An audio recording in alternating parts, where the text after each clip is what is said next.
Let's see if this works.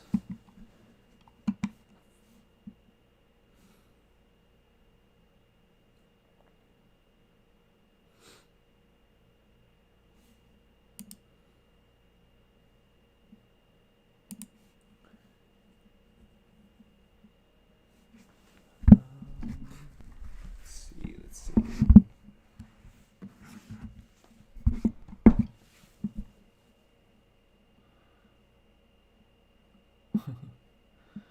Hello, guys.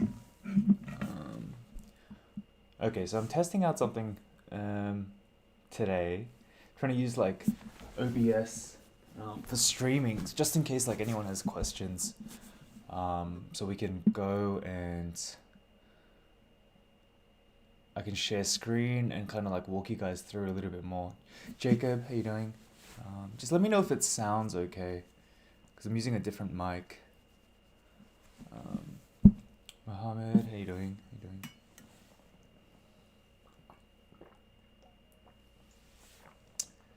This internet in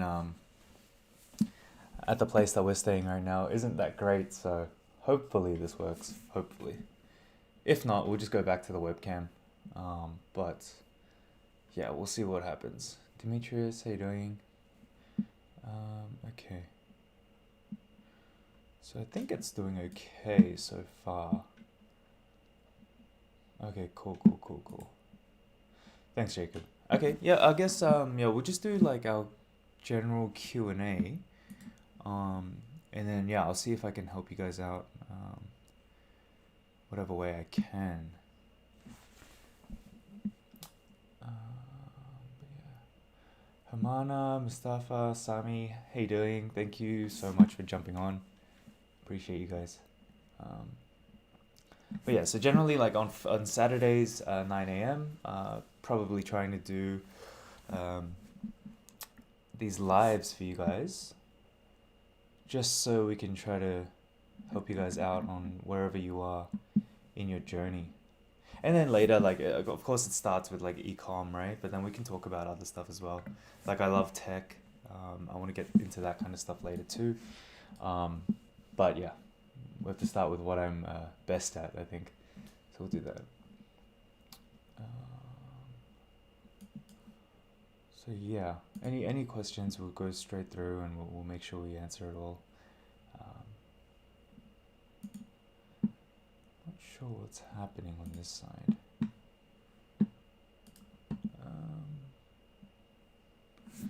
Okay, so Mohammed has asked about how many products do we test before finding a winner. At the beginning, look, it was tough to find winners. It's one that kind of comes with time, in terms of like how quickly you can find success, right? But in the beginning, it took me a good amount of failures, honestly. Like, we failed, 5 to 7 products before we even like started making some sales. Aaron, Theo, those of you joining in just now, thanks for jumping on. But yeah, so Mohammed, so pretty much like at the beginning, right? Like when I was getting started, 5 to 7 products, absolute failures. And then we started making some consistent sales. It was that baby mat, and I made a video. That was one of my first videos that I made on YouTube, and it was just but then we got taken down because it was infringements on intellectual property, and all that kinds of stuff. So had to take that down, which sucks. But learned from it, and then made some content on it, and hopefully you guys can learn from that as well, so you don't get started and then have to stop. So Mohammed, just keep learning. Just look for it gets easier over time in terms of finding winner products, but it's all about how you market it, really, at the end of the day. Let's see if I can do something. Okay, Hermana. I have a men's skincare brand, not dropshipping. I'm not sure how to grow. Shall I use influencers as I don't have enough capital for Facebook ads? How would I go about this? Okay. Hermana, I guess it depends on like what kind of budget you do have, because even with influencers, there are costs there, right? Like you have to continue to ship out. You have to monitor them. You need to make sure that they're posting. And it comes with a whole like myriad of issues. So the best way, I guess, honestly, I honestly believe that Facebook ads is the best way. And you don't need a ton of capital to kind of get eyeballs on your brand, right? Like you can go conversion campaigns just for like 20 $30 a day. And if it's a legitimate brand that you've invested into stock, and you can validate like quality and all that kinds of stuff, then there's no reason why you can't spend a little bit more and be a little bit more bullish on the brand, because you should have confidence in the overall customer experience, all of that kinds of stuff. So I'm not sure what you mean by not enough capital, but you can spend literally just $20 to $50 a day, just getting people onto your site. And then like a sideways strategy that you could do is something like you do um, like a conversion campaign for view content, right? So you're just getting people onto your site as much as possible. Use your pop-ups to capture their email addresses, right? So you're trying to collect their data, and then from there, what you do is you just market to them on the back end, right? You send them blogs about why this skincare is different, why it's important for men to be careful of cautious about their skin, all that kinds of stuff. um, and then just try to educate them, try to build up like a brand awareness on the email back end, right? If I was limited on budget, that's probably what I would be doing, and then going from there. But yeah, in terms of like I said, it's very easy to say all of these kinds of stuff, but yeah, running ads is probably the best way, honestly, to grow your brand. Influencers, not a bad idea either. It just costs the cost of the product, um, but yeah, not my most ideal method of growth, I'd say. Um, so Humana, I hope that helps. Um, Mustafa, I'm getting a decent rate of add to cart and checkout initiated, but not conversions. What could be the reason? I have email and recart abandoned cart sequences all set up, but they are not converting. So I guess it depends on what kind of like messaging you have on those back end systems, right? Are you like how many emails are you sending every single time they add to cart? Because once they're adding to cart, they're showing intent for for the product. They definitely like it, right? But if they're not going through and purchasing, then maybe the triggers that you're pulling aren't strong enough. Maybe you need to be giving a discount or whatever, and that depends entirely on um, what your margins are. But yeah, generally speaking, if they're adding to cart, it should be quite simple to get them to convert. Um, but then there's another like the opposing view of, if you're doing drop shipping, right? Like there are thousands and thousands of people every single day that are in this niche, right? Trying to compete with one another, trying to sell the same products and all that kinds of stuff, and people getting started as well, right? So what people might be trying to do is actually go to your site, because they see your ad through Facebook, and they actually just add to cart and checkout, but not actually buy, just so that they can train Facebook to show them more dropshipping style ads, right? So there's that risk as well, and there's that potential as well. Um, Generally, when people say there's a lot of add to carts and no initiate checkouts, I would argue that maybe the marketing of the whole marketing funnel is flawed in some degree. If they're Because if they're adding to cart and initiating checkout, it's a very quick path to conversions. But if they're getting all the way that through there and not purchasing, then I'd say that something is flawed in your marketing funnel to begin with. Maybe it's not, maybe you're not like talking about the pain points enough. Maybe you're not showing how the product actually solves product problems and all this kinds of stuff. And guys, like for example, like if you guys want to show me your page, um, or your landing page and all this kinds of stuff, let's try to test one thing. So I've got OBS open. Let's see if I can do this. And let me open up like something like InVision. I'm going to show you guys my screen, and then hopefully through this we can try to like educate you guys a little bit more, like try to give you guys more value. So let's open this up. Let's see if this works. Can you guys see my screen? Can you just let me know in the comments if you can see my screen down below? From my end, it looks okay, but just want to double check.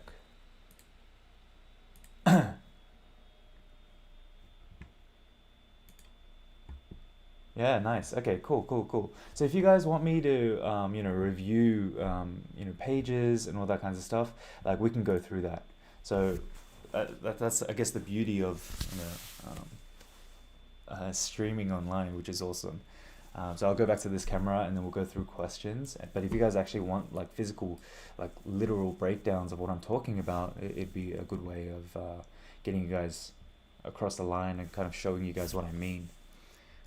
So I'll keep going through with the questions. Desal, I sent you a DM last week on Instagram. Just wondering if I can get feedback. Desal, do you want me to show the product on screen, or would you prefer me to keep it private? There's only about 20 people in here, but but we can go through it. Let me open up Instagram. Give me a second.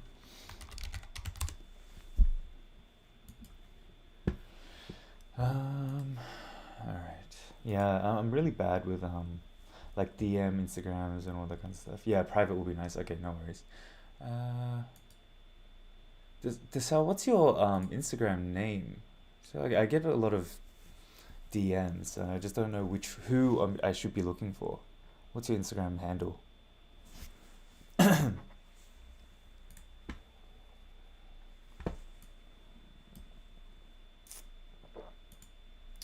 Darian. Okay, got it. Last week, let me see if I can find you. Darian, yeah, here you are. Okay, cool.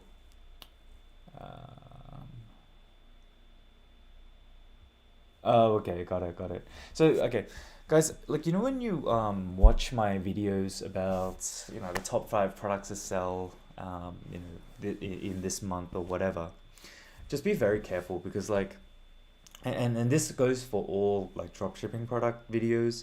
Just be very careful when people advocate this kind of stuff. Like, the reason why I make those videos, and I make it very clear at the beginning of those videos, is because a lot of people and a lot of the students that I teach, they see these videos and then they go and try to sell these products straight away, right? Without really thinking about it, without really like doing any research about the target audience and all that kinds of stuff. So just be very cautious when you're watching these videos. Take it as with a grain of salt. I did a video on what I really think about them, what purpose do these videos actually serve, right? And how you guys can really use it. But so Darian, like this product that you've shown me, right? Just for you to send me a product and ask, hey, what do you think about this product? There's not enough information for me to say yes, it's good or not, right? There's not enough like who are you targeting, what kind of differentiation point are you going to be sharing, what kind of marketing angles are you going to be using, all this kinds of stuff that all plays into whether or not a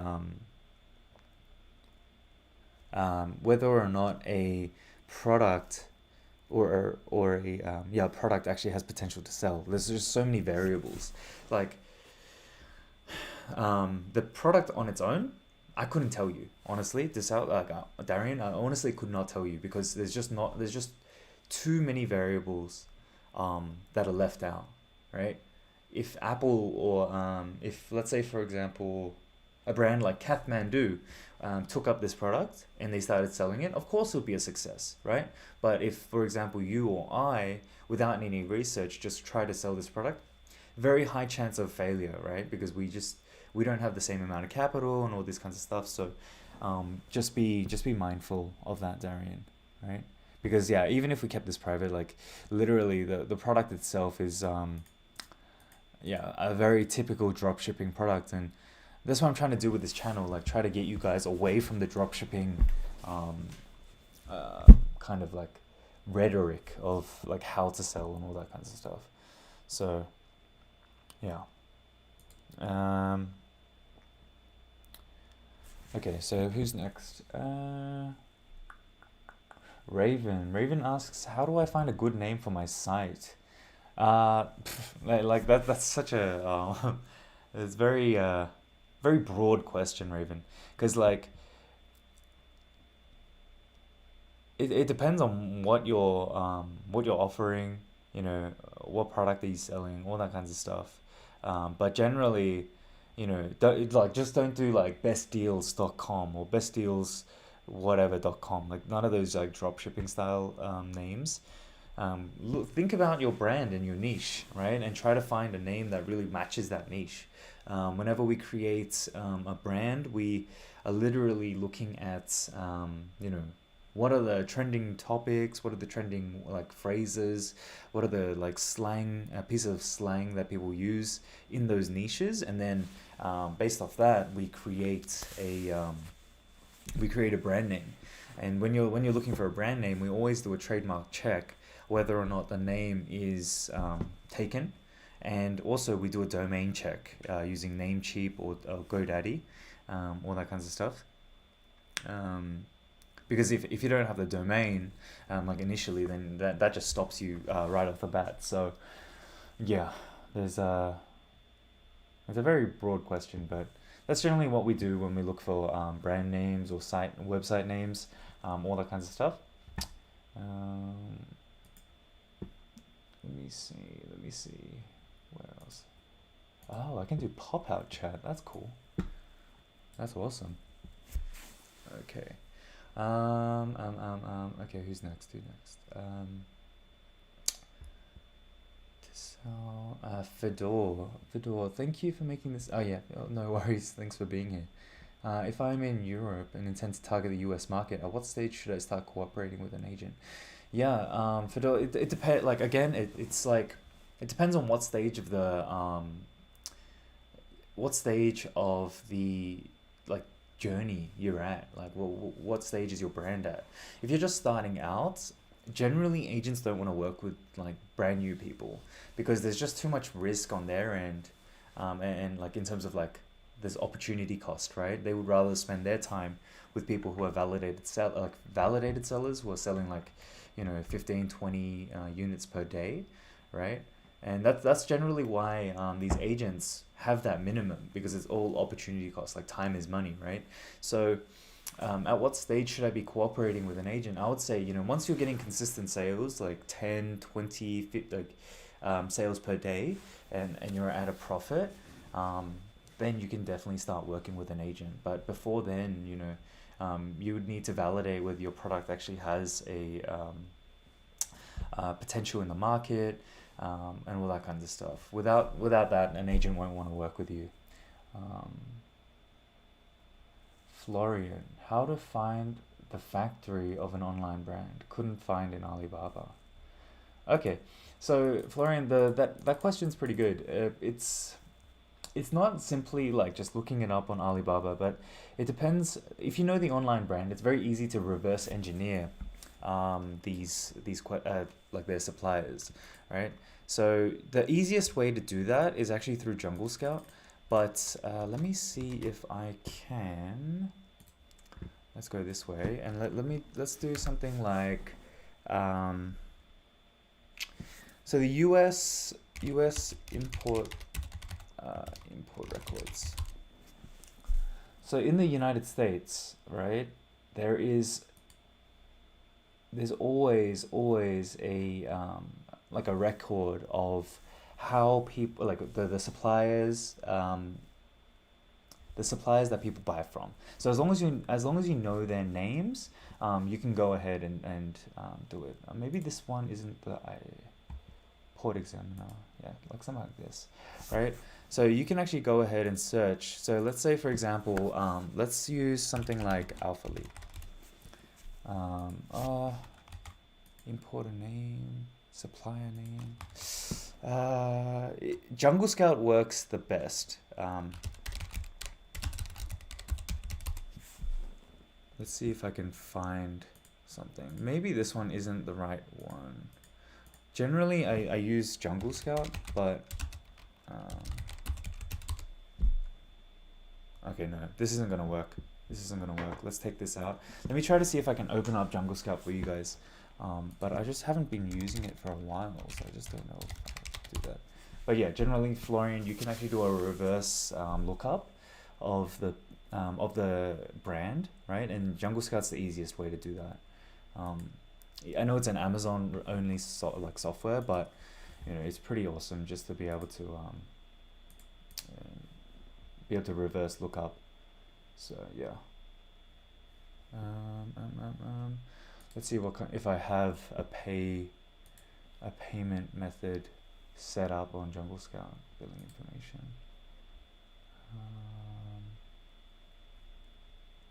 Paid 641 update payment method. Let's see.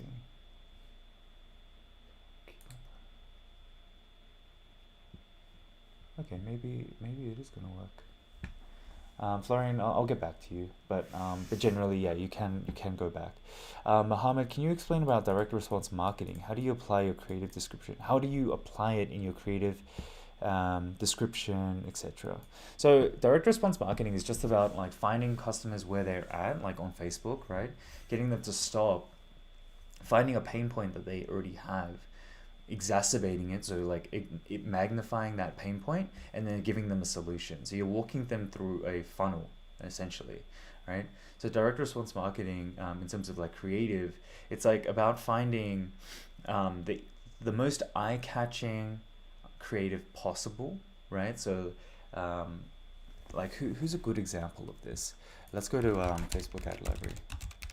And let me show you this. This will be fun. All ads, Alex Becker. Like Alex Becker does this really well. Let's see if he's running any ads. Alex Becker, or like even Russell Brunson. Like these guys all do an amazing job of running direct response marketing ads. Okay, here we go. So let's go into my screen here, right? So what they're doing is, if you have a look here, in the creative for direct response marketing, right? He's always got like a banner, right? Increase ad ROI or you don't pay. If you run ads, listen, right? And these things here, when running these on Facebook platforms, it's actually very eye-catching, right? So for example, like something like Elon Musk and AI, right? This is all like examples of direct response marketing, right? And let me bring up this the live chat so we can show it. Now in terms of so that's in terms of creative, right? Like the name of the game is just to make it a super easy, super like eye-catching creative. So for example, something about human psychology is kind of drawing the attention of the viewer to a certain point on the creative. So for example, this guy is holding something and looking at something, right? So this is the focal point of the image, but because he's looking here on our peripheral vision, we're going to be directed to this. So we're going to be focusing here and we'll be like, what is he looking at, right? So once we're looking at this and starting to what this does is it creates an open loop in our minds, and we need to kind of figure that out, right? Without figuring out an open loop or closing that open loop, we get kind of infatuated and kind of obsessed about figuring this out. So that's where that creates curiosity, right? So that's where this headline kind of steps in.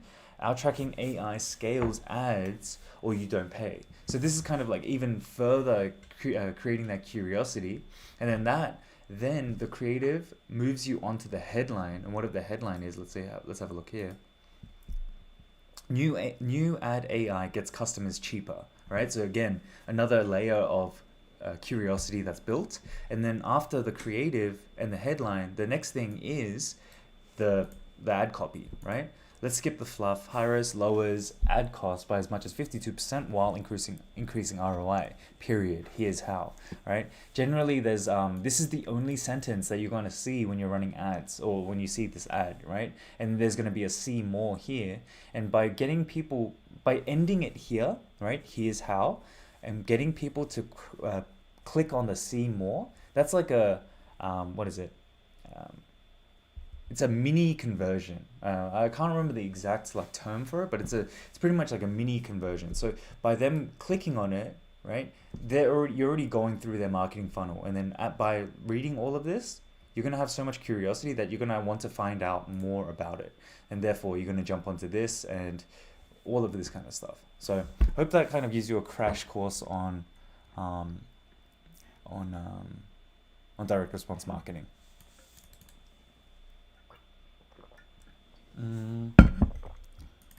Okay.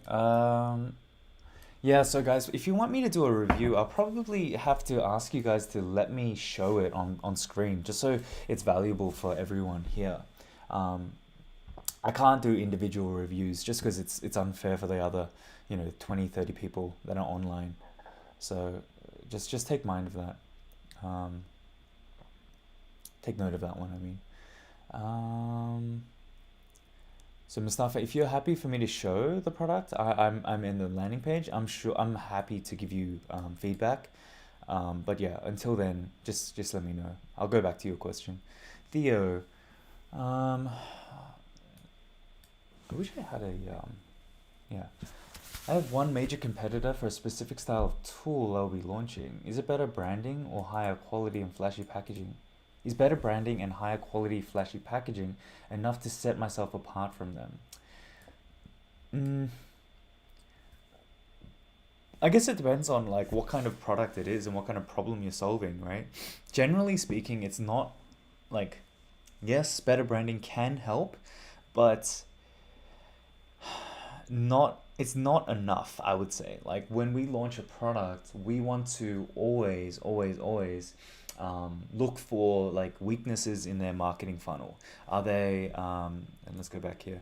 Are they marketing to every specific audience that we can think of, right? Are they using certain types of UGC? Are they using certain types of ads?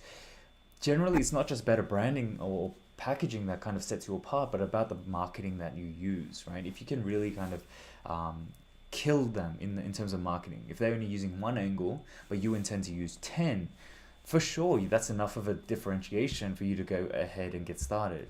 But until that point, it's not really enough just to have good packaging and better branding.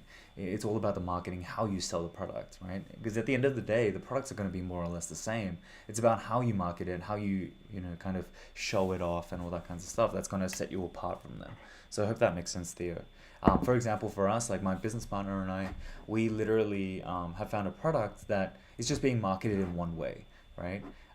It's the same audience, right? But the marketing angles that they use is just the same, repeated time over time.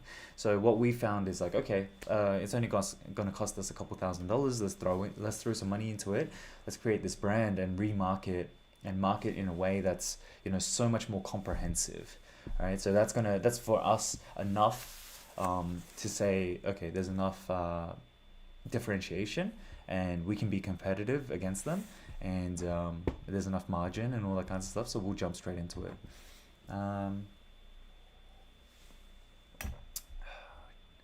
Josiah, hi Josh, what are the best marketing tactics? Any videos or books you recommend? So yeah, in terms of marketing, right, I would recommend first, like just follow, like I think I'm very honest about how marketing works on my channel. So not to just plug myself, but I would say, follow my videos, come to these live calls, ask questions and all that kinds of stuff. Now, in terms of books, right, there are a couple different categories of books that I use for marketing, and one is about like mindset shifts. So let's go ahead and show you what I mean by that. So let's go here and let's go to Google. google.com, right? And in terms of mindset shifts, I want you guys to get a few books. Influence, Robert. This one here. This book here is great, right? Influence by Robert Cialdini. Hope that's how I pronounce it. In terms of another book. Oh, sorry. For mindset. Oh gosh, I'm so sorry. So yeah, influence, and there's also how to build a story brand. This one here. This one's really good as well. How to build a story brand. This one's amazing, right? By Donald Miller. I just finished this book recently, and I was like, wow, this is like game changing. So game changing. So highly recommend this book. Another one that I want you guys to read is it's called Shoe Dog, right? It's Nike's biography pretty much. Amazing book as well, and it's just changing the perspective of how marketing works and the whole entrepreneurship journey. Another one is Ready Fire Aim, I think. Ready Fire Aim. This is the book here. Yeah. This one's another one. Yeah, Ready Fire Aim. This one's really, really good, right? In terms of the other ones, there's also How to Write Copy That Sells, right? Like this one's also like Ray Edwards. This is an amazing book. Like I've read this like 3-4 times, just constantly going back to this one. This Copied with Influence is great because Influence talks about like human psychology, how you can use like reciprocity and all that kinds of like open loops to create curiosity, how to really kind of like drive your message home, all of that kinds of stuff. Another one that's good is by Sabri Subri, how to sell like crazy. This one's not bad. This one's not bad at all either. So in terms of books, these are all amazing. How to make sure your suppliers do not send a bad quality product and ship it fast.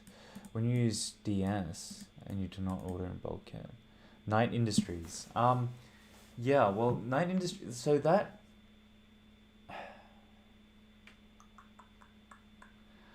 I guess what you need to do if you're starting with dropshipping, right, and you're not ordering in bulk yet, you need to have some kind of agreement in place that if, for example, a customer gets a faulty product, you need to put some kind of collateral in place or some kind of like document in place that guarantees that the supplier will replace it for the customer or refund you the cost and all that kind of stuff. So you just need to refund your customer. That's an inevitable thing about even when you're doing, even when you order bulk inventory, that's something that you cannot avoid. You honestly cannot avoid it. It's like faulty products are inevitable, right? So you just need to replace it. You just need to give it back, all that kinds of stuff. But yeah, there's how to make sure your suppliers do not send. You can't, not 100% of the time, but you can put in agreements that they'll replace it and they'll make it right. Cheryl. If we have more than one Facebook page for our store, does it matter which one we connect for Shopify's Facebook channel when connecting the pixel? Huh, that's interesting. Why would you have multiple Facebook pages? I would say that it does matter, right? Because each Facebook page, right, has a page quality score, right? So Shopify's Facebook channel. And Shopify's Facebook channel is actually the only way that you can integrate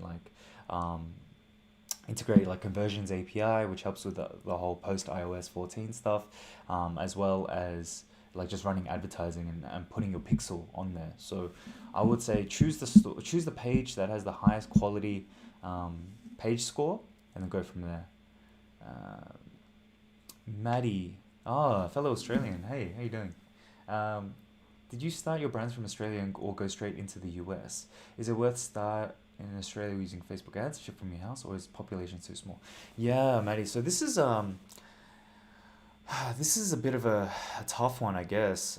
So originally we started one brand in Australia, and that brand consistently is like 50 to 60K a month, right? And even though the population is small, it still consistently does that without any paid advertising. So that's one of the brands that we started in Australia. We have our own warehouse, all that kinds of stuff.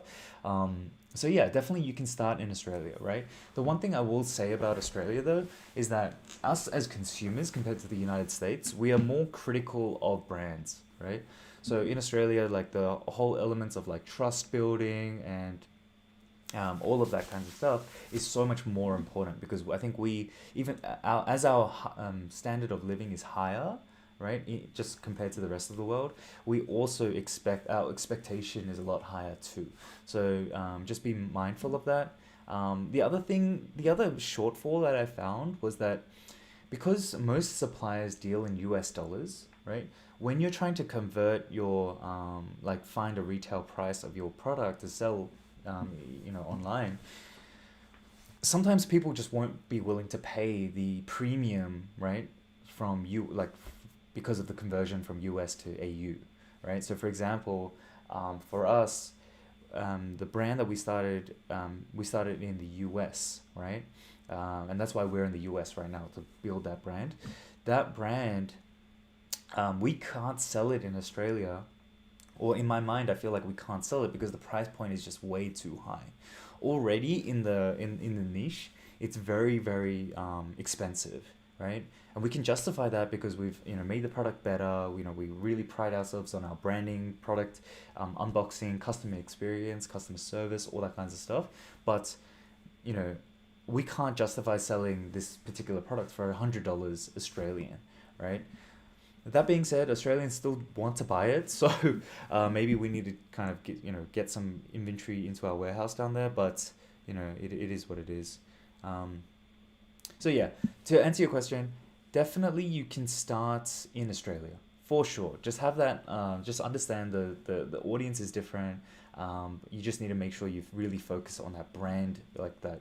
Um, the quality of how your brand looks and all that kinds of stuff. The scam kind of mentality in Australia is way higher than it is in the United States.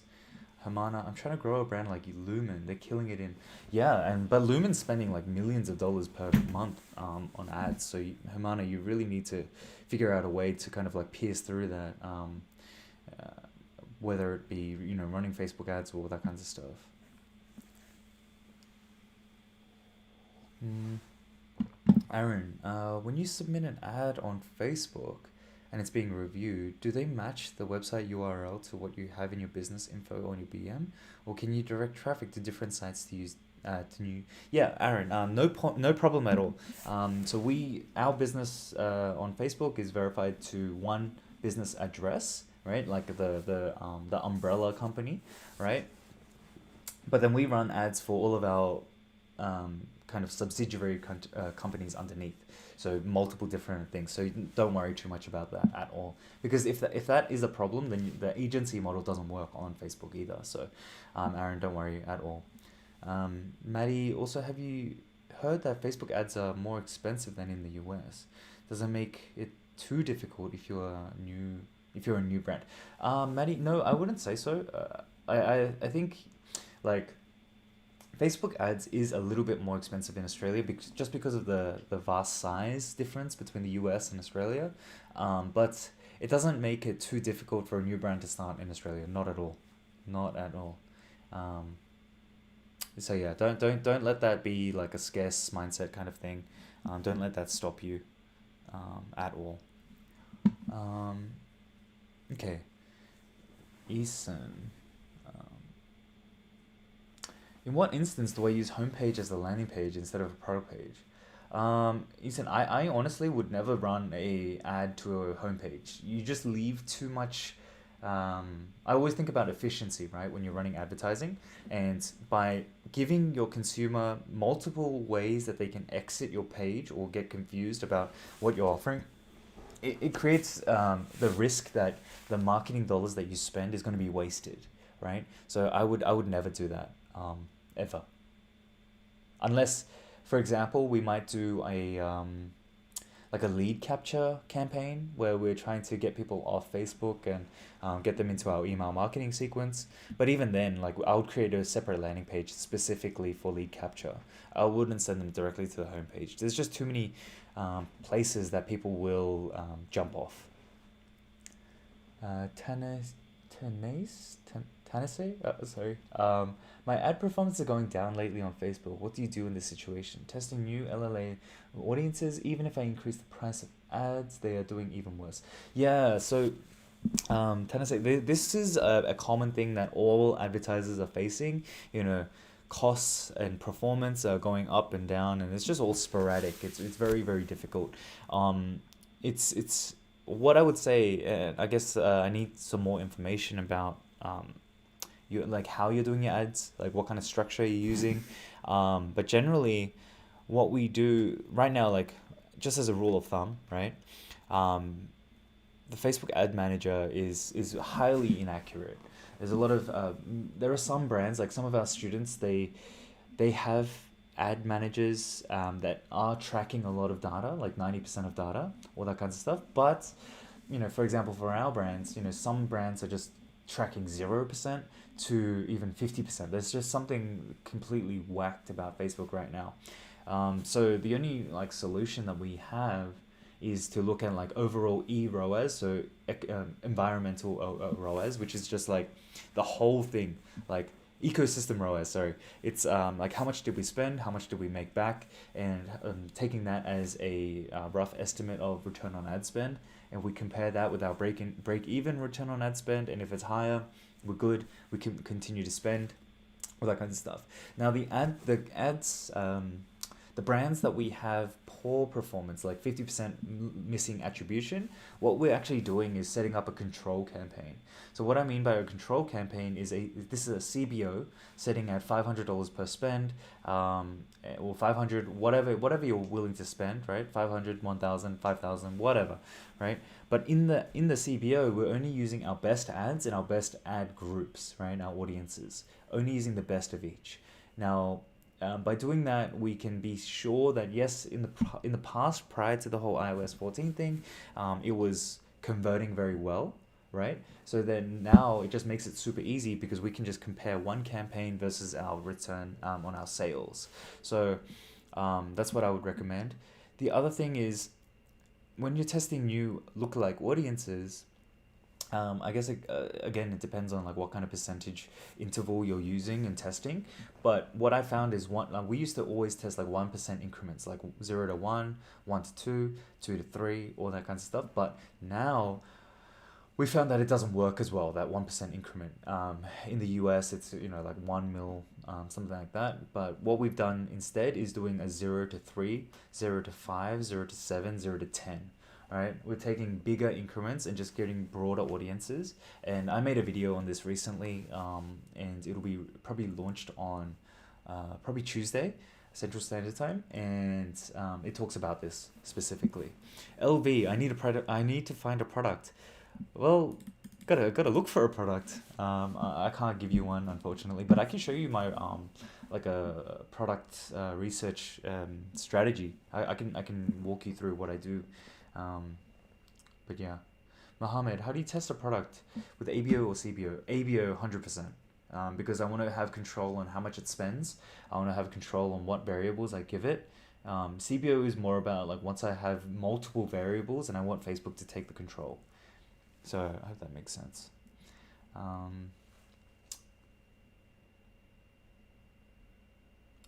What do you think about wait, Abdi is asking about what do you think about name your store in a non-English name? Yeah, sure, you can. No worries at all. As long as it's making like as long as it makes sense in the market, right?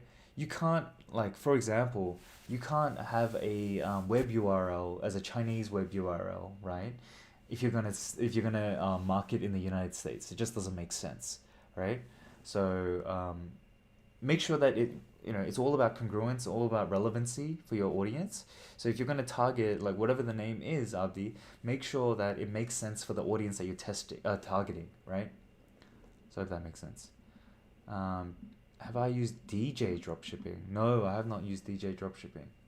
Not sure what that is. I don't know if that's CJ dropshipping, but it seems similar. But yeah, no, never used DJ dropshipping. Theo, your comments aren't sending. I saw that comment. Maybe Theo, do you want to try sending another one, and we'll see if I can get it. Um,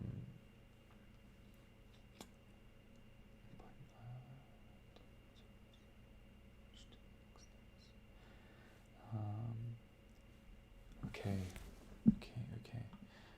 Yeah, Theo, just send me a comment here, and I'll do my best to answer it. Also, guys, there's 27 people in here, so thank you all for being and like kind of spending time with me. Can we do me a favor and just make sure you smash that like button? I just want to see. I'm doing tests, right? And you know how like there's YouTubers I follow. They always say smash the like button for the YouTube algorithm. I want to see if that actually makes a difference.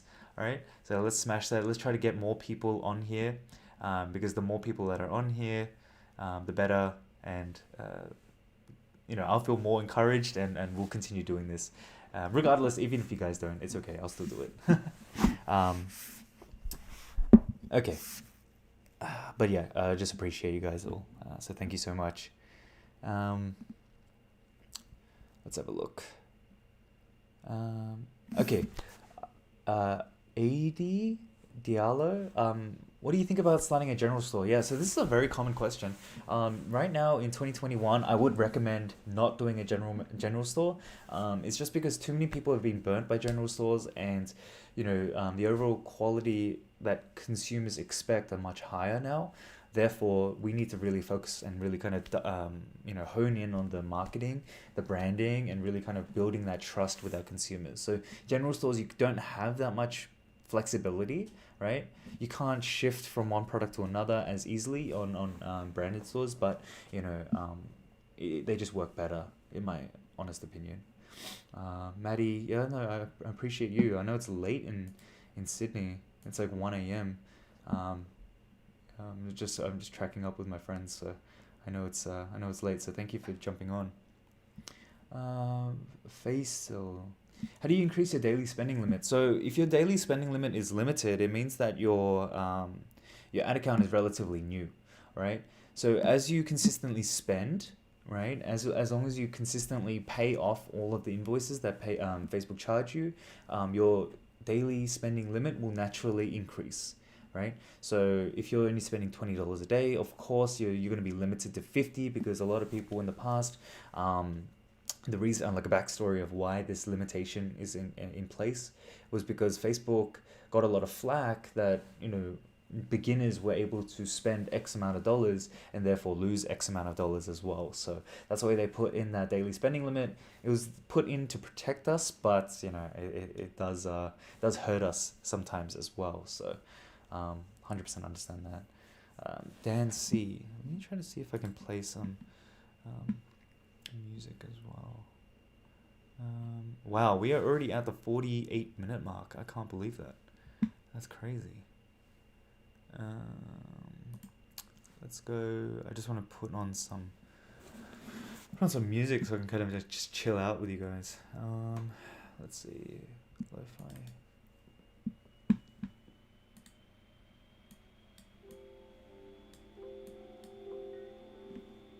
Okay. Cool. All right, let's keep going. Dan, from your experience in sales, what percentage of those were mobile versus desktop and laptop? Pretty much 80% of our traffic is mobile. So we always optimize our landing pages for mobile first and then desktop second. Generally, like the way the progression works in terms of like touch points for a consumer, we find that we need to, like on average, right, just as an industry standard, people need to see our brand about 6 to 7 times before they consider purchasing, right? So it's very important to, yes, have your mobile optimized, but it's just as equally important to have your desktop and laptop windows optimized as well, because they might see your ad on the mobile while they're like traveling or commuting to work, all that kinds of stuff. But then they're actually not going to purchase right there and then. They're going to see retargeting ads throughout the day. You know, they might get an SMS, an email if they've gone through the checkout system. So that's another touch point. But then the final process is when they're at home, in the comfort of their own homes, and they're going to either buy it by mobile or desktop, right? So that's why we always make sure that both are optimized, even though the percentage difference is so vast. Should I test the product first, then create a fully designed website and Facebook brand page, or so if I was to go ahead and start again, right, I would actually create a brand, like a niche, a specific niche that is kind of up and coming, and what I would do is build the website like just so it has a general brand, branding element to it. The page also has like a very good branding element to it. Same with Instagram, all that kind of stuff. So that whenever consumers see a post of mine or of the brand, they have a higher level of quality. They can see that higher level of quality, and then that automatically increases the level of trust that they have with our brand, right? So I'll create a niche store and then test products on there after that. In terms of the product choices, you want to make sure that you really focus on the copywriting. Like how can you like really point out the benefits of the product, how it's going to solve their problems, their pain points, all that kinds of stuff, and go from there. Do you offer mentorship for FBA? No, I don't offer any mentorship on this channel at all. Apart from like this, I just want to hang out with you guys, chill out on a Saturday, and just kick it. Tennessee, my ads are tracking 40%. Yeah, that sucks. I'm doing LLA 1% and I've launched 5%. Yeah. So Tennessee, I would say like rather than just the audience testing, right? Like the most important thing is your creative. And this is the same kind of like narrative that we all advertisers are hearing, right? Audience choices nowadays are less important than they used to be, right? Back before, people would be like, drop shipping, multiply, duplicate this ad set 10 times, blah, blah, blah, put it in a CBO, do all this kinds of BS, like hacks, right? That no longer is the case. It doesn't work nowadays because the attribution is just whacked, right? So the most important thing right now is your marketing message and how congruent your marketing message is to their expectations, them being the consumers. So I would focus on, rather than audiences, right, and rather than being complacent and testing the same ads over and over, I would be looking at how can you improve your marketing, right? Maddie, oh gosh, there's a lot of here we go. Okay, Maddie, found you. Do you recommend the same FB testing advice or budget for Australia as you do in the US, or would you do it differently with different spend amounts? No, so Maddie, funny thing is, because I'm targeting the US, but I spend in Australian dollars, the $20 per ad set, that applies the same way. $20 US, AU, whatever, it's fine. It's no problem at all. So just, if you saw my video on $20, my $50 per day testing, do that $50 as AUD. That's no problem at all. Yeah, Tennessee. Yeah, thank you for jumping on, and I look forward to hearing your comments about it. Theo, I don't know what question you're asking, Theo. I can't see it at all. I'm seeing everyone else's though. Theo, are you talking about the is better branding and higher quality flashy packaging enough to set myself apart? Because I've answered that one.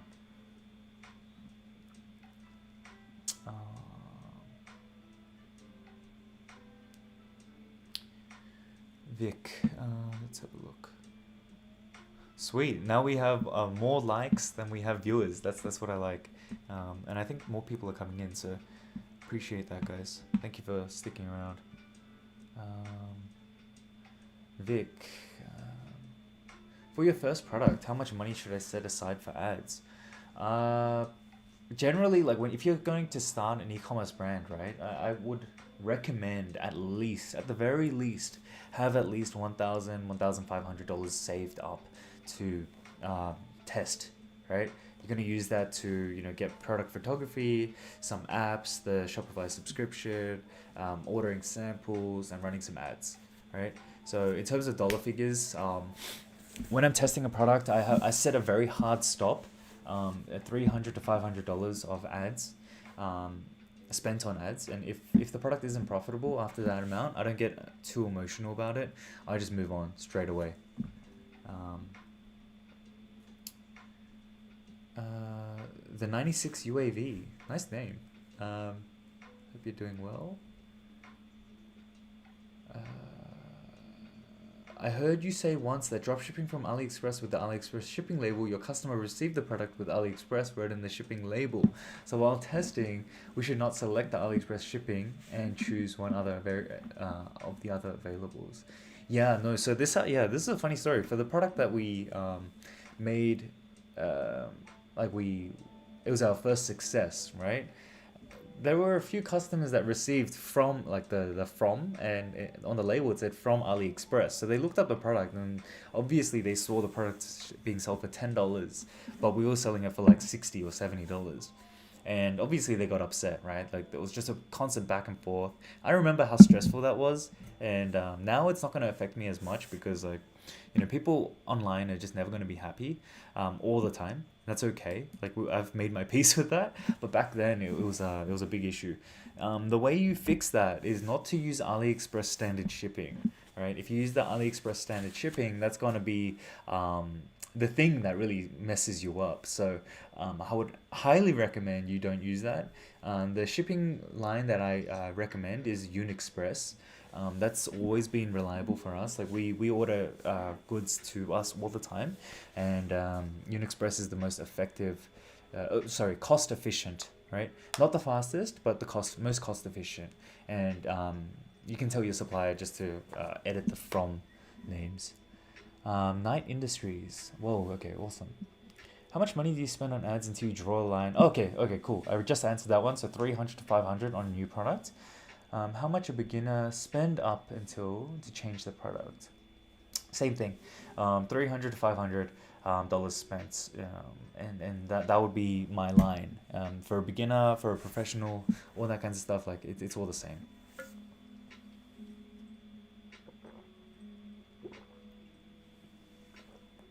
Oh, Dimitri, Theo. Oh, okay. Demetrius and Theo is the same person. Okay, my bad. Um, yeah, long.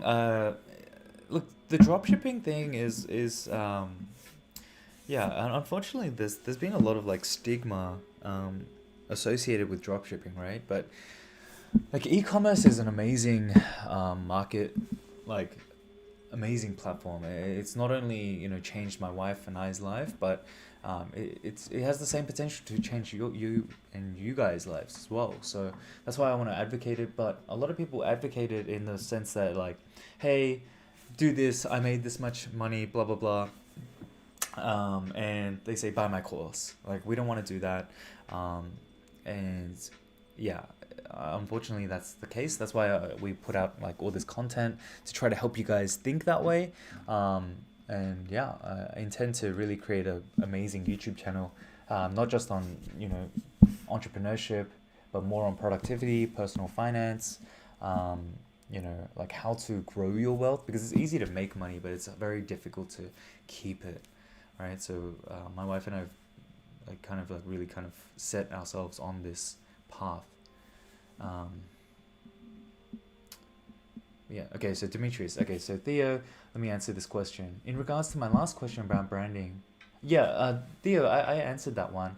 Um, I said branding and packaging is not enough just to stand out. If what you need, what matters more than that is your marketing messages. How can you market? How efficient are you at um, pointing out the pain points of your customer and showing how your product solves it? How many different angles are you testing, right? And I gave you the example of how my business partner and I, we're going to launch a new product exactly the same as what our competitors have, but they're just targeting one marketing angle. Where we can automatically, just by thinking about it for 5 seconds, we have like 10 different marketing angles. So we're willing to invest a couple $1,000s to put it into there and then see what happens. But we're confident that our marketing angles will be stronger and better, and we'll be able to kill the competition. Hermana, do you think free content will get you far? Hermana, I don't know what you mean by that. Like, what do you mean by do you think free content will get you far? As in, like, is this content enough to get you, to selling, like, consistently? Maybe if you can validate that or confirm that, I'll answer that question. Dan, customer service, logistics, marketing. What do you spend the most time on? I spend the most time on 100% marketing, 100%. My wife handles the customer service. Logistics, we have a 3PL right now, and they handle everything for us, thankfully. But yeah, the most is the marketing, like advertising, the back end, SMS, email flows, what kind of new lead generation things can I create. The next thing after marketing is product sourcing. What kind of new products can we sell? What kind of products can we on-sell? Because at the end of the day, I know a lot of people advocate like, oh, I made $100,000 on this one product. That's great, but then the profitability on that one product is very little, right? Maybe like 10, 15%. The way that companies go and get like 20, 30, 40% profit margin, net profit margin that is by having multiple products and on-selling them on the back end, right? So for us, like we've made over, close to $1 million on one product, right? But our profitability, I'll be 100% transparent with you all here, profitability has been, yeah, it's been good, right? But like, again, 10, 15%, not enough for us to be like, yeah, this brand is going to be the one that sustains us, going to get that Lambo, going to get all of these kind of nice stuff. Not really possible just by selling that one product, right? So right now we're focusing on launching, 7 different other products, and that are all related to the first, right? And it'll be super easy to just sell them off the bat. Like we just have to send one email and people are going to buy. So yeah. Hermana, yeah, look, Hermana, I think this free content can get you very, very far. Honestly, very far, as well as these live calls, right? And you're just coming and asking questions. Like I have a student, his name's Alex. He literally started with one product, learned as much as he could with that one product, and then right away after sorry, I'm just reading the questions. He launched a second product, and he spent I think $100 on the first day and made back $800. Like, how amazing is that? Literally, that's all he used, and I think this free content is more than enough, honestly. And then yeah, just coming and kicking back with me, like chatting, and kind of like changing your mindset about certain things, is going to be the way, honestly.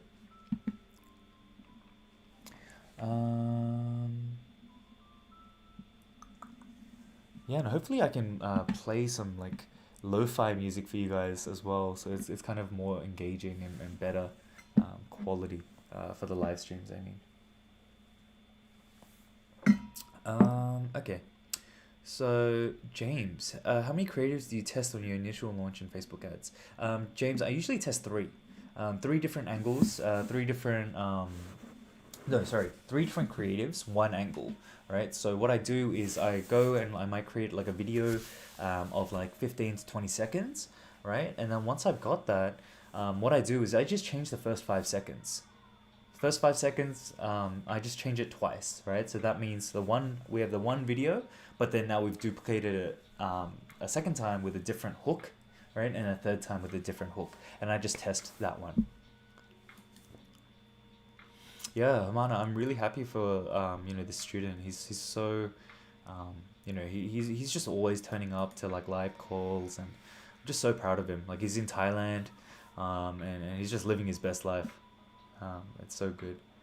Obviously, it's not enough for him to kind of like stop his day job and all that kind of stuff, but he's seeing the potential. Long Nguyen. Thank you very much. Yep, of course. I'm very curious about how you dominate marketing, especially in Facebook ads and Google ads. Can you tell me more about it? It's not really like a tactic. It's just about understanding who my competitors are and spending a lot of time reviewing what kind of marketing angles um, they use, right? Like what are they, how are they selling their products, and how can I either recreate what they're doing or make it better, right? So that's how I always dominate. I'm always like, we're always watching what they're doing. I'm like, okay, cool. Send it to my designers. Bing, bang. Okay, in 3 days we have like X amount of new creatives. We're gonna throw it out there. We're gonna test it, and we're gonna go ahead from that. Um, so yeah, I would say that in terms of Google Ads, literally, Google Ads and Facebook Ads are just they're two different paid advertising platforms, but I like to use them as like a whole ecosystem, right? With Google Ads, we just focus entirely on like high level keywords, um, the keywords that people are searching, and we'll just set up like a high bid for that. And then, but the most effective and most profitable campaign for us was our brand name campaign. So that's why it's so important to have a good brand name, right? Literally, we just set up a campaign for our brand name, and that's like I think we spent like $200 and made back like 15,000. It's insane. Um, James, not at all. Like, don't feel like you're prying at all. I'm happy to give away everything because we like honestly, I'm not. We don't have a scarce mindset. There's plenty of people out there that, um, there's plenty of money and there's plenty of everything out there that we can all benefit from, right? Do you think But do you think doing an ABO with an ad set, having two, three ads, different creatives, is suitable? Yes, definitely, James. So that's what I recommend in my video of like $50 spent per day. Just two, three, or two ad sets, spending $20 a day. So that's like $40 total, right? And then three ads, 2 to 3 ads in each ad set. That's more than enough. Tanase, I've had more than 200 orders this month. Amazing, dude. I'm so happy for you. With an agent, should I invest more and send bulk to the inventory in the US? My store is a niche and I sell different products every single day. Tanasa, if you're changing the products every single day, then it's a little bit difficult to say, go and invest in inventory. If you have like one gateway product, like one winner product, then yes, I would say investing in, high quality packaging, better customer experience, faster shipping, all that kinds of stuff is definitely worthwhile. But if you're changing products all the time in your given niche, it's a little bit difficult. So yeah, because when you're going into, especially when you're testing, sending bulk to the US, 3PLs generally have a storage fee, right? And then with the storage fee, regardless of you sell or not, you're gonna get charged that storage fee. So that sucks. Okay, guys. So as while we yeah, we have someone from New New Dini football. How are you? He's from Malaysia. That's awesome. Can you guys let me know where you guys are from? I think there's like a couple, just over 30 people here, but I'm just curious to hear where you guys are all from. I know we have an international market here. Um, yeah, let me have a look. Um, so yeah, let me know in the comment section down below um, where you guys are from. Latvia. Wow, that's sick. So awesome. Um, then, any good 3PL recommendations? So the best 3PL that we found in terms of cost is actually FBA, Amazon. So we just get Amazon to hold our inventory, and we're just testing them right now. But we have an original 3PL, and then we're testing FBA, right? FBA, Amazon costs us like 30% lower, which is amazing, right? It just saves us. Like, can you imagine if you're spending? I think we spend over we spend about like 200 grand on shipping every single year. Can you imagine we save 30% of that? That's like 60,000. And we can use that. We can donate that. We can give it to we can keep it in the bank. We can invest it. We can reinvest it. like amazing, right? Like it's just so much potential. Ty, I messaged you on Facebook 3 days. Oh, Ty, I'm sorry, man. I might have to have a look at Facebook, and a lot of messages go to my spam, and my bad, dude. I'll follow up on that one for you. Morons. Okay. So what we might do, guys, we might spend another 20 minutes here, but I'll try to get as much done as possible. Make sure everyone's questions are answered, and I want to show you guys like maybe a product searching, how I kind of look for new products, which would be cool. Yeah, yeah. Thanks, man. Thanks. Wow. So we have UK, Italy, Ontario, Canada, San Diego, California, Romania, Germany, Latvia. That's so awesome. So awesome.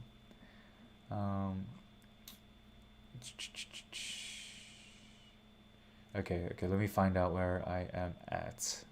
Sorry, guys. So Mara's asked, how do you build a long-term brand? No. Yeah. So I don't. Literally what we do is we find a niche, right? We find a product that we see as an evergreen product, right? And we really focus on improving the customers' lives with that one product. So we for this one brand, we started it in 2019, and that one product is just consistently selling. But again, like I mentioned previously, if you're just selling the one product, there's very high chances that the margins are going to be thinner because there's a lot of costs involved in running a business, right?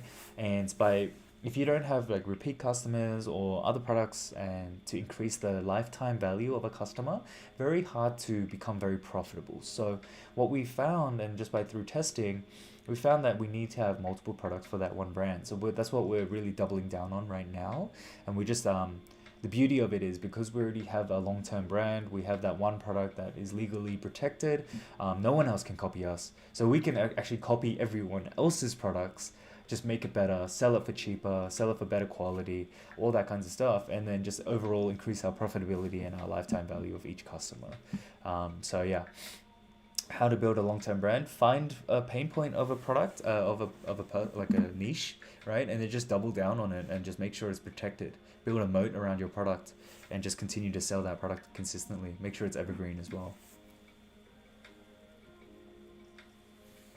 Nine industries. No. So there's no VAT tax in the United States. There's sales tax.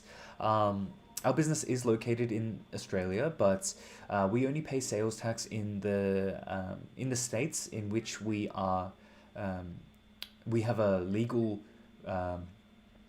presence, right? So our 3PLs and all that kinds of stuff. So it's just Ohio that we pay not VAT tax, sales tax on.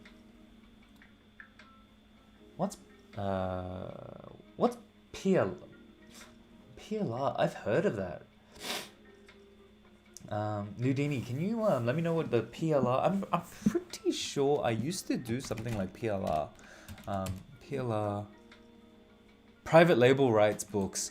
Very, very low quality. Look, if you focus on anything, for a given amount of time, you can make anything profitable, right? But, PLR, I feel like it's not the best thing, honestly. Again, it's not my specialty, so I can't really comment on it. Maybe people are making tons of money on it and all that kinds of stuff, but I'm not sure. Sorry. Nazrin, in one of your video comment replies, you mentioned you use 5 to 10 creatives per week. What do you mean? Like, is that 5-10 brand new ads that you launch every single week targeting the same interest? Yeah, exactly right, Nazrin. So what we do is I made a video about my creative testing strategy, and the way we do it is we have 3 layers, right? We have first our UGC raw style images. So this is just customers taking pictures of our products and giving us a review, right? So that's one creative that I test. The second creative that I test is I get my graphics team to make a graphically enhanced overlay of that original, right? So that's phase 2. Now, after that graphically enhanced image is done, we then go on to create a video, right? Like just have like a GIF of like moving elements of the creative, right? And I test that. And each week we get multiple creatives per week from our customers. So it's just a matter of like, it's just a flywheel. Literally, we just continue to put them through. It's the exact same process every single time. And we're able to test 5, 10 creatives a week. Um, wow. Hungary, Budapest, and traveling a lot to Guatemala as well. Financial freedom. Love the name. Awesome. Um, eh, 80. So creating a one product store means always creating new stores and new pixels. No, definitely not. So 80. I don't know if you were here previously, but I did talk about how I recommend going ahead and starting a niche store, right? And then looking for a winning product in that store, in that niche, and then just consistently having the branding elements all the same, but just changing up the text, right? Wes, yeah, the Shopify team, the Shopify Freedom Group, that the team should invite you in, or they should invite you in soon or accept it soon. I know they're traveling right now, but I know they'll invite you in soon. Tennessee, by accent, you're from, yeah, Tennessee. Yeah, I'm born in Australia. We're heading back to Australia in 2 months, right? And we have to go into quarantine and all that kind of stuff. Even though my wife and I, we both have the vaccine in the US, but we're looking to permanently move into the United States. Um, Naden, yes, for sure. So I don't do store reviews in the private group um, on the weekends, right? But if you just send me a DM, you just send it. I'll do a loom for you, and I'll send you a private message thing, just a one-on-one thing. Do you already have additional products for the brand in mind when looking for the first products, or do you go in with a very niche products where it's hard to find? Hmm. Night Industries. I'm not sure what you mean by that, brother. Um, so no. So okay, I think I understand. So night when I go ahead and focus on a niche, right? I might have one product that I want to test, right? I won't have other products that I can potentially go ahead and like I won't have them top of mind, right? But what I do is just look for new ones all the time, right? So I just want to get one product working, and that's my gateway product, right? Gateway as in like gateway of our customers coming into our brand and staying with our brand. Now, then what I do is I look for competitor websites and I just sell the products that they sell, and just at a lower price with a higher quality, and then therefore, um, yeah, just be able to demolish the competition. Um, Tennessee, yeah, yeah. Have a great day. Long, also have a great day. Thank you for being here. Appreciate you guys. For the guys that are new here, can I ask you guys a favor? Can you guys just smash that like button? I just want to see if that helps with the YouTube algorithm, and just improve the overall, you know, retention of audience and also finding new audiences as well. Like I said, I want to really kind of help the dropshipping industry. I think a lot of people have been scammed and a lot of people have been hurt, and I just want to help as many people as possible. So that's why I want to spend as much time with you guys. So make sure you hit that like button for the YouTube algorithm, and also that subscribe button as well. Um, so yeah, got it. Night Industries. No, I've never been bitten by one of those super toxic animals, thankfully. Thankfully. Um, how do you get Hermana? How do you get pictures or videos from your customers? Oh yeah, great question. So our product overall is a very visual, emotional product, right? So generally, when people buy it, they're only gonna buy it to take pictures of, right? They're gonna. There is a functional benefit to it, but when we designed it, when my wife and I designed it, we focused specifically on the emotional, like wow, like I can't wait to use this product kind of thing. So when you have people like that, right, and they want to show off, right, like certain products, then they're naturally going to take photos for you. So all we need to do is send them an email and say, hey, here's our Instagram. I'd love for you guys to post an image of you using the product and tagging us. And boom, we just constantly get new creatives all the time. So yeah. Ecom stocks. I love it. How do you how do we go about sending orders to your suppliers? Is it through Shopify or am I overthinking it? Yeah, so it depends on which way that you're like doing, you know, how you set up your logistics. But generally, the way I do it is with 3PLs, they've already integrated into our store, so you don't need to do anything.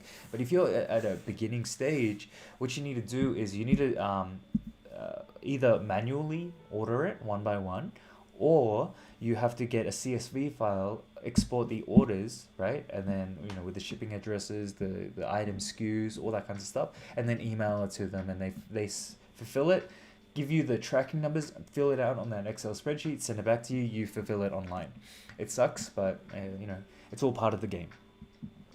So yeah, thank you guys. 37 likes, 31 viewers, and huge, huge. Um, and Mohammed, let's say you new creatives every week. How do you use them? Do you use that on existing campaigns, or do you? Yeah, Mohammed, perfect question. So okay, let me show you one, and I'm gonna show you a my ad account, right? And this is an ad account that we've currently switched off, but I just want to show you what I mean by when I test new creatives. So let me go ahead and have a look here. Let me know, guys, just before I jump into this, if you can see my ad account right here. So just let me know in the comment section if you can see my ad account, and I'll show you guys what I'm talking about. I'm just waiting just to get confirmation, and then yeah, and we'll go ahead and do this. So Mohammed has asked, when I test new creatives, how do I go about and do it? Right? Like, how do I create it in the existing campaigns? Do I use it in new campaigns? What do I do? So let me know, guys, if you can see my screen right now. And you can hear me clearly, right? And then I will go ahead and explain this, just because I don't want you guys to miss this one. All right, awesome. So, see this campaign right here? It's called my ad launch base. So in this launch base, I set certain angles, right? This is completely turned off, right? So my campaign is always on, so it's always at the top, but in terms of the ad sets, I always have them turned off. So I have my middle of funnel, my top of funnel, and different angles that I'm testing, right?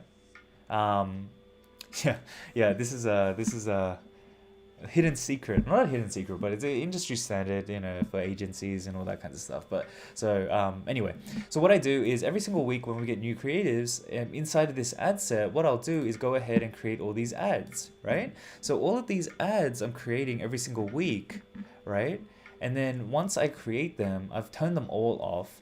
And what I'm doing is using the same post ID, so that when I go ahead and test, you know, I know for a fact that it's gonna work, right? So I'll zoom this in so you guys can see it better. But generally, every single week we go ahead and we create new ads and put it in this one campaign, this ad launch based campaign, right? And then what we do is we go ahead and then we go into ad testing, right? Maybe test something like this. Okay, here we go. So we have this one here, which is a US phase 1 testing, and I have all these ad sets in here, 38 ad sets. Now, based off those 5 or 10 creatives that I've gotten, what I go ahead and do is I go into the ad base. Let's say, for example, I want to test, you know, these ads right here, right?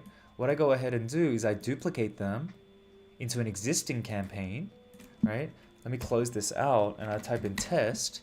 And then what I'm going to do is find my testing, right? And I use emojis so I can visually see it and it just stands out. Go like that. Go to all my ad sets, click 1. I go add to all, 20 ad sets right here, right? And then I just go ahead and hit duplicate. So what that's going to do is automatically it's going to start running, right? Now, once they're running, after they've spent a certain amount and they have become profitable or unprofitable, then it's my decision to move it into my prospecting campaigns. And it's just higher, it just allows me to consistently scale without having ad fatigue. So I hope that makes sense, guys. But yeah, there's a very quick way of showing it, but yeah, I'll do a better video, like a more in-depth video, but I hope that makes sense. Pretty much in long story short, put them all in an incubation and add like a bank, right? duplicate them out into my testing campaigns. After they've been tested for a certain amount of time, then I pause them in that testing campaign, repeat that process, right, with new creatives, and the ones that have been tested, I put them into my scaling campaigns. So, yeah. Hope that makes sense. It's a bit more high level. For those of you that aren't doing a lot of ads, it might be a little bit confusing, but yeah, it's very, it's pretty much the reason why we, are able to scale consistently, and just continually, just outperform our competition. So let me know what you guys think in the comment section. Now, I just want to see how you guys, yeah, 96 UAV. I'll definitely do a YouTube video on this for sure, right? And I'll kind of like use my iPad, draw out the theory behind it, and then show you exactly how you would use it. Oh, Florian, awesome. Good that you found the supplier. Did you use the import records? Because the import records is the way you do it. Yeah, Hamana, I know it's confusing. I'm sorry. It's just very hard for me to share like what's it called? Uh, this strategy that we've developed in my head. But yeah, it's an amazing system, honestly, and highly recommend everyone to use it as well. But yeah.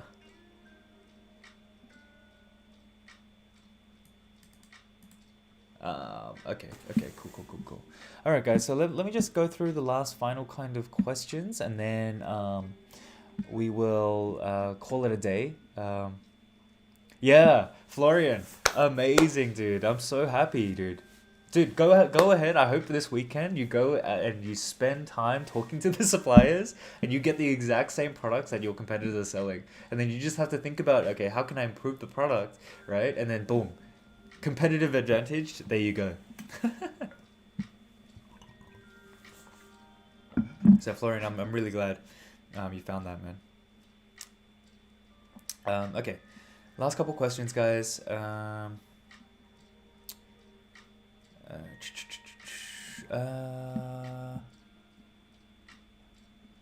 Okay, Nazrin, is it okay not to be profitable in the beginning? I follow my KPIs, which are all good. It's just converting into purchases.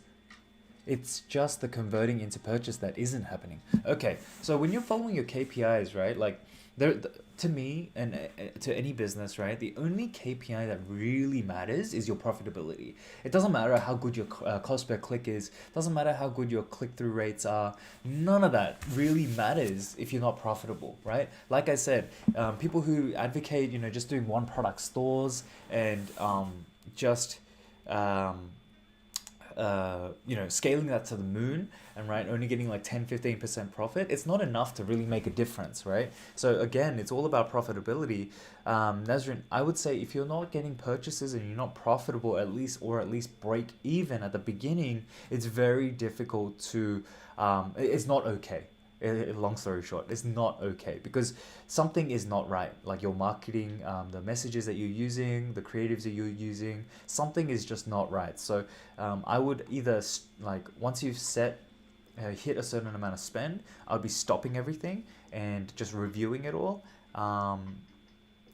and just trying to get that profit and trying to get that sales, right? None of this BS about like, it's okay to develop data and, eventually the profits will come.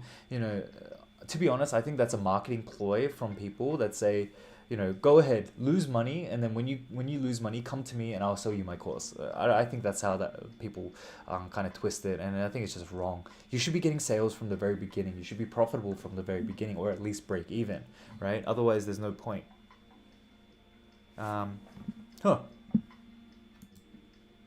I think my camera overheated. Yeah, I think my camera overheated, so I'm gonna be in this one.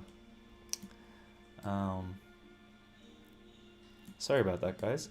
Might have to get a new webcam or a new. I don't know why that happened. Huh.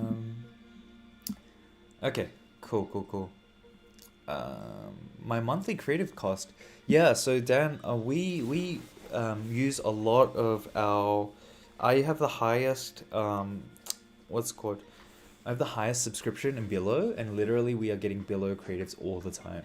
Um, that along with just regular UGC, right? And we just use that all the time. We would rather have a lot of creatives than no creatives at all.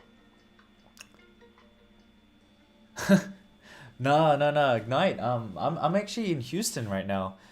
So yeah, it's just too hot in this room, I think. The camera just got too hot after streaming for about an hour.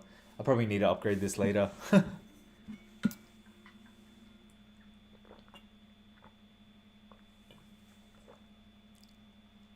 Ecom stocks. Okay, guys, I'm gonna end it soon. Ecom stocks. I think this will be the last question. Contacted my suppliers yesterday, and out of the five, only three responded. That's still pretty good. A lot of some students that I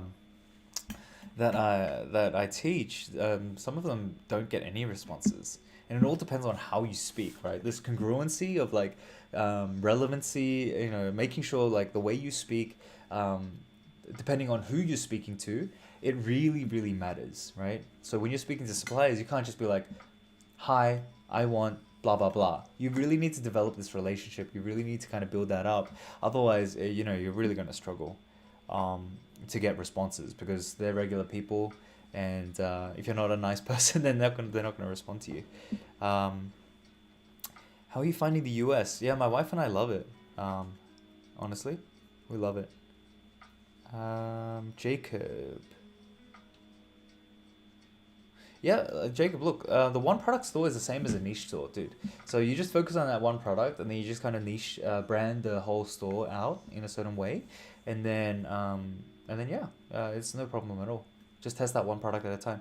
Night Industries. I will stream every single Saturday, at 9 a.m. Central Standard Time. So yeah. Okay, guys, I think that's all the time that we have for today.